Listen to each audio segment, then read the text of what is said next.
يَا أَيُّهَا الَّذِينَ آمَنُوا لَا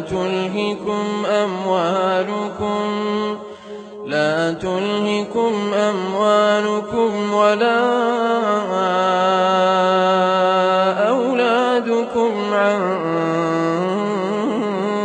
ذِكْرِ اللَّهِ ۚ وَمَن يَفْعَلْ ذَٰلِكَ فَأُولَٰئِكَ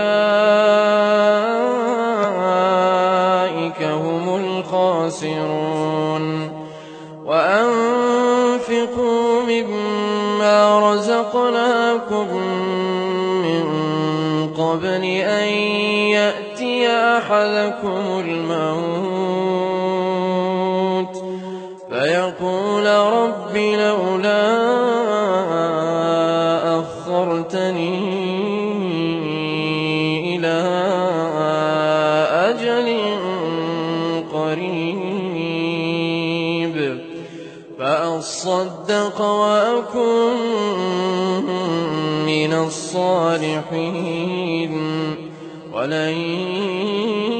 يُؤَخِّرَ اللَّهُ نَفْسًا إِذَا جَاءَ أَجَلُهَا ۚ وَاللَّهُ خَبِيرٌ بِمَا تَعْمَلُونَ